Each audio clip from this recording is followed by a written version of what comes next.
Hello and welcome to another episode of the Whiskey House Pub House. My name is Dylan. Today we're going to be reviewing this bottle of Penelope, the 9-year estate collection.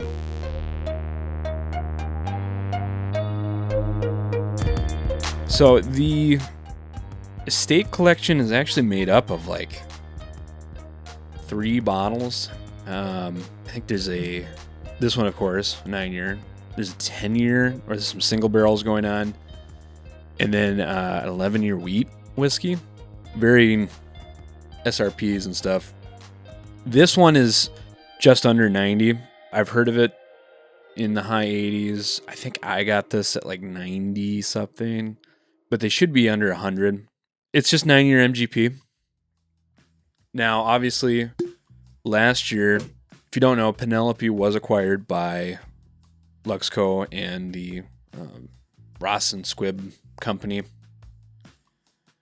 So essentially what that means is they have access, or more easily have access to older stock from Ross and Squibb or the MGP lineup, and it allows them to do new releases such as this. Now, it's 9-year MGP. It's going to be good. It's just kind of a matter of price. The proof on this is 101.2 or 50.6. That's a pretty good spot. You know, once you get over 50, for me, that 50 to 55, it's kind of my butter zone. I do like cask strength stuff, but typically there's like a higher likelihood that if it's proof between that, for some reason I'll just kind of gravitate towards it. I just smelled it, and I got like the classic bourbon off of it, but then it gave me like those Black Cat firecrackers. Kind of smelled like one of those. You light it.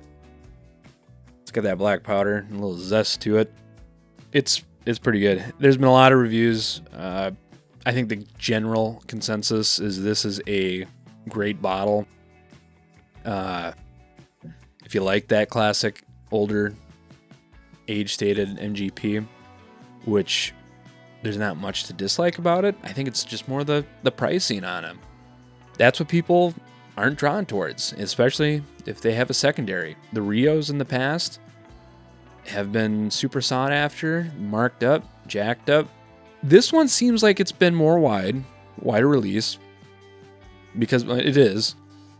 And you had a good chance of getting this. Now, this did come out a weeks ago, maybe a month and a half ago for me. I kind of been sitting on it, meaning to do a review. Yeah.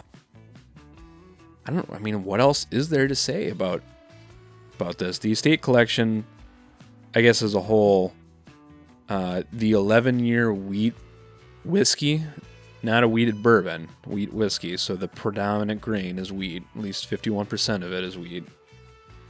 That one I've heard a little bit more mixed reviews on, especially since the SRP on it is higher. Can't say for certain. I have not tried it, but it's just what I've heard. And the single barrels are going to be, a little bit different across the board. But let's taste this.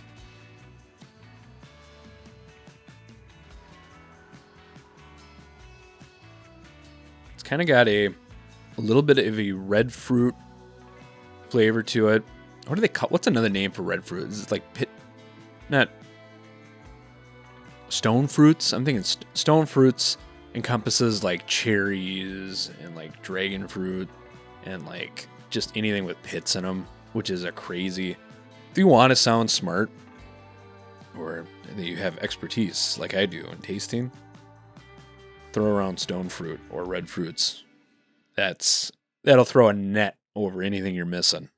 You just capture it. And the people that don't know much are like, oh man, that guy's pretty good, He might be one of those super tasters. Which indeed I am. I taste many things.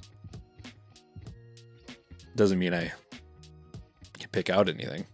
Yeah, it's a great nose, great flavor profile. Other than the red fruit, classic MGP, nice encompassing oak, vanilla, allspice. It is not throwing any curveballs. It's straight down home plate. It's what you would expect from a higher age stated MGP. This, I mean, you're also in the range for proof and age and cost for the Remus repeal batches from MGP. That I have not actually seen anyone do a comparison between. I do have the Remus Repeal 8, which is also really good, and I think that's 101 proof and 9 years old with some 10-year stuff in there. From my memory, I do think I preferred that a little bit more. And off the top of my head, I do not recall the SRP on the George Remus, but these are going to be ballpark. And I would say, if you've had one or the other, they're pretty similar to each other. There might only be a 10% difference for those two expressions. Let's go to a second sip and see if anything changed. A little bit peppery. The red fruit kind of subsided. It's got a little bit of a licorice on the back end. Black licorice, but not overpowering. I like it. There's nothing bad here. It's what you would expect. No thrills. It's just a safe, higher age stated release from Penelope using MGP. It had a little bit of a higher proof than their normal stuff. Well, I guess not necessarily the normal stuff. I'm talking their 4 grain, but that's also like 4 years old. So not a great comparison. I would say if you're on the fence on it, I would definitely try to get a taste of it somewhere else. Bar, perhaps. But I don't think you're missing out if you don't get this. It's good. I would probably not get another bottle of it just because it is so much down home plate in every single way that it's not really memorable. It's a solid pour. And I think anyone would appreciate it. Not disappointed in it. Glad I could try it. Probably just won't pick up a second bottle. But that's going to do it for this episode. If you like this video, this content, please subscribe, share it, like this video, and leave me a comment, any recommendations, or anything else. But thanks for joining us in this episode of the Whiskey House Pub House. See you next time.